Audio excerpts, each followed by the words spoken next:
સો કેમ છો મિત્રો? મારું નામ છે આયુષી વંદે માતરમ અને આપણે ફરી મળી રહ્યા છે કારણ કે અમે રોજે વૃદ્ધાશ્રમ પણ હવે લાઈવ કરવામાં આવશે જ અને તમને કહી દેવામાં આવે કે આજે ભોજનના દાતા છે તમારા લોકોના લીધે જ અમારો આ સંકુલ ને બધું ચાલે છે. So thank you so much. અને હજી પણ ઘણી બધી વાતો કરશું કારણ કે દિવસે દિવસે વૃદ્ધોની સંખ્યા પણ વધી રહી છે અને જો આજના દાતાની વાત કરવામાં આવે તો ધરતીનો છેડો વૃદ્ધાશ્રમમાં આજનું ભોજન છે પ્રજાપતિ બીનાબેન નિકુલ કુમાર તરફથી, જે મૂળ પાટણના છે પણ અત્યારે દિલ્હીમાં છે હાલ. So thank you so much, તમે વૃદ્ધો માટે યોગદાન આપ્યું. કારણ કે હું તમને રોજે વાત કરું છું તેમ ઘણા વૃદ્ધો એવા હોય કે તેઓ ના દીકરા ના હોય, દીકરા જ ના હોય તો તેઓ ક્યાં જાય, જેમને ઘર જ ના હોય તેઓ ક્યાં જાય. અને ઘણા વૃદ્ધો એવા પણ છે કે જેમના દીકરાનું કોઈ અકસ્માતમાં મોત થઈ ગયું હોય તો તેવા વૃદ્ધો ક્યાં જાય. જેવા અમુક લોકો એવા હોય છે કે તે લોકો એ આર્થિક રીતે સક્ષમ ના હોય, તેવા વૃદ્ધો ક્યાં જાય. તો તેમના માટે આપણા મહિપતસિંહ બાપુએ આ વૃદ્ધાશ્રમનું ઓપનિંગ કર્યું છે. તેમાં ઘણા અસહાય લોકો પણ રહે છે અને તેમને તમે જોઈ જશે કે શિક્ષણિક કલ્યાણ સંકુલમાં કેવું મેનુ હોય છે તેવું જોરદાર મેનુ અહીંયા પણ રાખવામાં આવે છે. અને ઠંડી ચાલી રહી છે તેના હિસાબથી વૃદ્ધોને અહીં અંદર વૃદ્ધાશ્રમના અંદર જમવાનું આપવામાં આવ્યું છે. અને તમે રોજ બાર લાઈવ પણ કરીએ છીએ અમે અને આપણા શિક્ષણ કલ્યાણ સંકુલમાં પણ લાઈવ કરવામાં આવે છે. તેમાં બધા જોડાવ છો તે માટે થેન્ક યુ સો મચ. અને આપણે ઘણા વૃદ્ધો જોડે પણ વાતો કરશું. તે ઉપરાંત બાપુનો વિચાર એ છે કે પીએસઆઈ કોન્સ્ટેબલની તૈયારી કરતા યુવાનોને પણ તેઓ અહીં રાખે છે અને તેમની તૈયારી પણ ખૂબ સારી ચાલી રહી છે. આપણે તેમની જોડે પણ રોજે વાતો કરી જ રહ્યા હોય છે. અને એ સિવાય મહિપતસિંહ પાઠશાળા જેના યુવાનો છે તેમનો હવે કોર્સનું સેટઅપ થઈ ગયું છે અને તેઓ ખૂબ સારી રીતે પોતાનો ધંધો પણ કરે છે. આપણે એમનું પણ ઓપનિંગ જોયું જ હતું અને તે સિવાય હજી પણ એમને ખૂબ સારા સારા વિચારો આવે છે. તો તમે લોકો સપોર્ટ કરતા રહેજો જેથી એમને આગળ વધવાનો હોસલો મળે. અને આપણે હવે થોડા વૃદ્ધો જોડે પણ વાતો કરીએ. બધાના મોઢે ખૂબ ખુશી હોય છે અને તમને વૃદ્ધાશ્રમના પણ દ્રશ્યો બતાવી દેવામાં આવે. આ છે આપણું ધરતીનો છેડો વૃદ્ધાશ્રમ. આ છે પીએસઆઈ કોન્સ્ટેબલના યુવાનો જેઓ વૃદ્ધો માટે જમવાની ડીશો બનાવે છે. આપણે ઘણા વૃદ્ધો જોડે વાતો પણ કરી જ લઈએ. આપણે આ દાદા જોડે વાત કરીએ. કેમ છો દાદા? મજામાં છો? અને તમારી તબિયત કેવી છે? સારી છે? આજનું ભોજન કેવું લાગ્યું? સારું છે? તો જસ્ટ ભોજન ચાલુ થયું છે અને તમને મેનુ બતાવી દઉં કારણ કે ઠંડીના હિસાબથી મેનુ પણ સિમ્પલ અને હલકું રાખવામાં આવે છે. રોજે પણ સારું સારું મેનુ હોય છે અને તમને બધું બતાવી જ દેવામાં આવે છે. અને આપણે ઘણી બધી વાતો પણ ફરી કરશું પણ પહેલાં તમને મેનુ બતાવી દેવામાં આવે. તો આ છે આપણી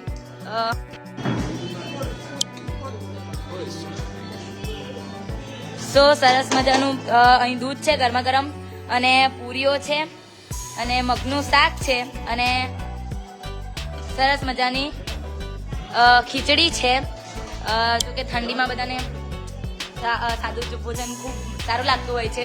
તે સિવાય અહીં વૃદ્ધોની સંખ્યા પણ વધી ગઈ છે અને આપણે તેમની જોડે પણ વાતો કરી જ રહ્યા છે. અને તે સિવાય પીએસઆઈ કોન્સ્ટેબલના યુવાનો જોડે પણ વાતો કરીએ. આપણે એક બા જોડે પણ વાત કરી દઈએ. કેમ છો બા? મજામાં છો? તમે બધા જ્યારે અમે લાઈવ કરવા આવીએ અને તમારી જોડે વાતો કરીએ ત્યારે તમે ખૂબ સારી રીતે અને ખુશ થઈને વાત કરો છો. તો તમને અહીંનું વાતાવરણ અહીં કેવું લાગે છે? ખૂબ સરસ લાગે. અને આ એક ઘર જ છે અને ત્યાં સો થેન્ક યુ બા. આવી રીતે આપણે બધા વૃદ્ધો જોડે વાતો તો નહીં કરી શકીએ પણ આપણે એમને એટલી કોઈ બી વૃદ્ધો જોડે તમે વાત કરશો બધા એમ ખુશ થઈને વાત કરશે. આપણે તે ઉપરાંત અને પીએસઆઈ કોન્સ્ટેબલની તૈયારી કરનારા યુવાનો જોડે પણ વાતો કરીએ. તે સિવાય છોકરીઓ પણ છે, આપણે એમની જોડે પણ વાતો રોજે કરીએ જ છીએ. તે સિવાય આપણે વાતો કરી જ લઈએ. હવે આમની જોડે પહેલાં તમને એમની લાઈન બતાવી દેવામાં આવે. તેઓ પહેલાં વૃદ્ધોને ડીશો બનાવી આપે છે પછી એ લોકો જમે છે. તમારી જોડે વાતો કરીએ. આ કરો. શું નામ છે તમારું અને ક્યાંના છો તમે? મહુવાના છો?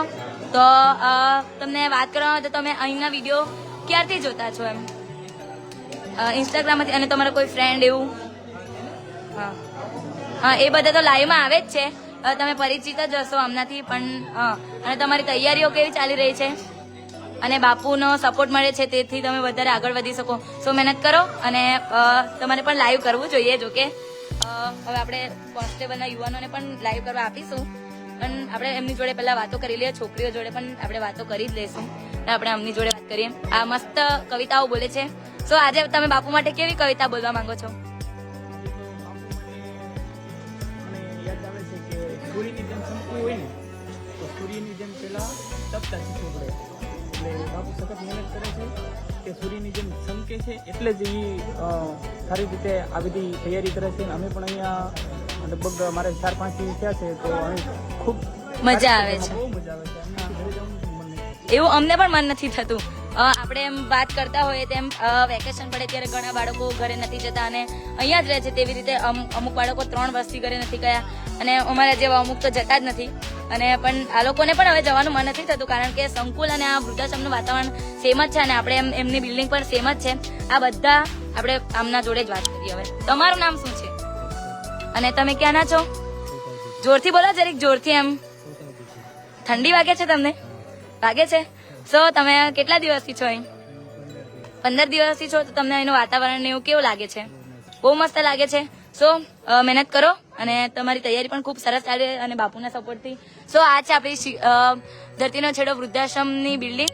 જો કે આપણી શિક્ષણ કલ્યાણ સંકુલ અને તેમની બિલ્ડિંગ સેમ જ છે અને 100 લોકો જોડાઈ ગયા છે.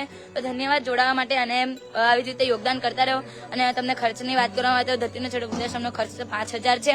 તો તમે 5,000નું પણ યોગદાન કરી શકો છો અને ના થાય તો 100 રૂપિયાનું પણ યોગદાન કરી જ શકો છો. અને હવે આપણે આમ રમેશ કાકા જોડે વાત કરીએ. આ છે રમેશ કાકા જે આ વૃદ્ધાશ્રમનું મેનેજમેન્ટ કરે છે. તો રમેશ કાકા, તમે વૃદ્ધાશ્રમ ખુલ્યાને કેટલો વખત થયો? એમ 3 મહિના થયા. તો તમને 3 મહિનામાં અહીં તમે છો, વૃદ્ધો જોડે રહેવાનું ને એવું કેવું લાગે છે તમને? બહુ સારું લાગે છે. તો તમે વૃદ્ધોને ખૂબ જ મદદ કરો છો. હા, અને સેવાનું કામ ફળે જ છે. જો કે આપણે બાપુનું સૌથી મોટું ઉદાહરણ છે કે સેવા કરવાથી ભગવાન પણ આપણો સાથ આપે છે. અને તમે બાપુને જોઈ જ રહ્યા હશો કે બાપુ આટલા બધાનું કરે છે. તમને ગણવામાં આવે તો અસંખ્ય લોકોનું મદદ કરે છે. કારણ કે આપણે જાણતા છીએ કે આપણને થોડી કોઈની મદદ કરવાનું પણ આપણી સક્ષમતા ના હોય, પણ તમારા જેવા લોકો યોગદાન કરો તો અમારા શિક્ષણ કલ્યાણ સંકુલ, ધરતીનો છેડો વૃદ્ધાશ્રમ, ટેકો દિવ્યાંગ આશ્રમ અને આપણે ખૂબ સારી રીતે કરી શકીએ છીએ. અને આપણે ગીતા દીદી જોડે પણ વાતો કરી જ લઈએ. જો કે અહીં વૃદ્ધાશ્રમમાં સ્ટડી માટે આવ્યા છે. ગીતા દીદી, તમે કેટલા દિવસથી છો? 12 તારીખથી છે અને હવે તો મહિનો પૂરો થવાનો. હવે આપણે હેતવીને લાઈવ આપીએ કારણ કે અમે અહીં રોજે લાઈવ કરવા આવીએ છીએ અને બધા જોડે વાતો પણ કરીએ જ છીએ. હેતવી, હવે લાઈવ સાચવો તમે. તો નમસ્કાર મિત્રો, કેમ છો બધા? નામ તો સાંભળી જ લીધું હશે, હેતવી વંદે માતરમ. તો અત્યારે આપણે હાલ વૃદ્ધાશ્રમમાં છીએ. તો એકવાર આપણે સરસ મજાનું આજનું ભોજન તમે જોઈ જ દીધું હશે, તો બી બધા જમે છે એ જોઈ લઈએ. તો સરસ મજાની ખીચડી છે, સાથે જ મગનું શાક, પૂરી ને ખીર છે. આ ભાભી કહે છે કે બહુ મીઠી લાગે છે. અને હવે એક વાત કહું તો આમના જે છોકરા છે, જે આપણા ભરત કાકા, એ અમારા વૃદ્ધાશ્રમના રસોઈયા છે. અને આ છે અમારે એમનો બાબુ છોકરો જે બહુ જ મસ્તીખોર છે ને. તમને ફાવે છે બા? અહીંયા બહુ મજા આવે છે. હવે જવાનું બી નહીં, અમે જવા બી નહીં દેવાના. અમે ભરત કાકા હાથનું જમવાનું અમને બહુ ભાવે છે.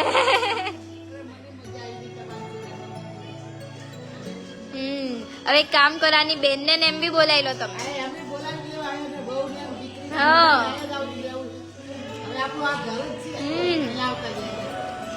તને ફાવે છે? ઓય, તને ફાવે? મોટું શું ભાવે? આ છે અમારી ખુશી કે નાયરા? ખુશી, ખુશી, તને ભાવ્યું? હા, તો જમી લો હવે. હા, તો આજના ભોજનના દાતાની વાત કરીએ તો સૌથી પહેલાં તેમનો ખૂબ ખૂબ આભાર માનું છું કે તેમણે અમારા જે વૃદ્ધાશ્રમમાં છે ભોજનનું માટે યોગદાન આપ્યું. અને સાથે જ અહીંનો ખર્ચની વાત કરું તો વૃદ્ધાશ્રમમાં સાદા ભોજનના છે 5,000 અને મિષ્ટાન ભોજનના છે 7,000. તમે એમાં વૃદ્ધોને અને સાથે જ આપણે જે PSIના યુવાનો આવેલા છે તેમને બી ભોજન આપી શકો છો. અને આપણા શિક્ષણ જ કલ્યાણ સંકુલની તો તમને ખબર જ હશે કે મિષ્ટાન ભોજનના આખા દિવસના ગણીએ તો 51,000 અને આમ જોઈએ તો 25,000. અને સાદું ભોજન તમારે આપવું હોય તો 15,000 છે. અને આ માટે તમે ગૂગલ પે, પેટીએમ અને બીજા ફોન નંબર માધ્યમથી બી કોલ કરાવીને, રૂબરૂ આવીને કે પછી જાતે આવીને બુક કરાવી શકો છો. હવે એકવાર તમને વૃદ્ધાશ્રમનો નજારો બતાવી દઉં. આ છે અમારું વૃદ્ધાશ્રમ. અહીંયા તમે જોઈ તો PSIના જે યુવાનો છે બહાર ભોજન લઈ રહ્યા છે ને અમારા વૃદ્ધો એ અંદર બેસેલા છે. અહીંયા અમારા પીએસઆઈની બહેનો અહીં બેસેલી છે, જે એમની જોડે થોડી ઘણી વાતચીત કરે. બહુ ટાઈમ તો નહીં જ લઉં અને કંઈ એવું તેવું બી નહીં પૂછું. કેમ છો? કેટલા ટાઈમથી છો તમે અહીંયા? તમારું નામ શું? તમને અહીં ફાવે છે? મતલબ તમારી એક્ઝામ હવે આવશે તો તમને અહીંયાથી જવું પડશે. ફાવશે તમે ઘરે જઈને હવે? હા, તો તમારે અહીંયા અમારા વૃદ્ધાશ્રમમાં ફ્રેન્ડ કોણ છે? બધા જ જમવા જવું છે? કંઈ નહીં, જાઓ ચલો. તો અમારા જે ભોજનના દાતાની વાત કરું તો એકવાર ફરીથી એમનો ખૂબ ખૂબ આભાર. ને અમારા જે અહીંયા શું કહેવાય, જે અમારા તમને ખબર હશે કે વૃદ્ધાશ્રમમાં જે અમુક નાના બાળકો છે તે બી અહીંયા છે, ઈશ્વી બી અહીંયા છે અને દક્ષુ બી. દક્ષુ, શું જમે છે તું? પૂરીને દૂધ, બીજું બધું નહીં લીધું? કેમ? તને ફાવે છે અહીંયા? હા.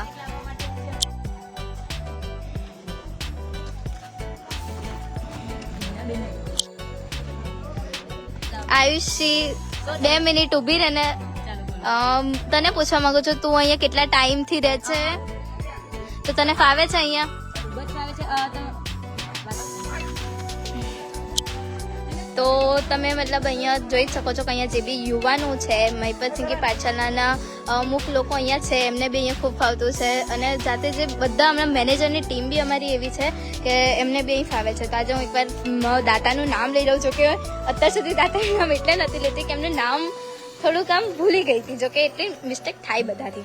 તો અમારા જે બીનાબેન નિકુલ કુમાર તરફથી છે આજનું ભોજન, જે વસાઈપુરાના છે, જે ચણસમાં પાટણમાં આવેલું છે, જે હાલ અત્યારે દિલ્હીમાં રહે છે. તો તમે આશા છે કે તમે અમારું લાઈવ જોતા હશો દિલ્હીથી, તો માફ કરજો કે મેં તમારું નામ ટાઈમે ના લઈ શકી, પર સોરી એ માટે. અને થેન્ક યુ સો મચ કે તમે અમારા વૃદ્ધાશ્રમમાં યોગદાન આપ્યું.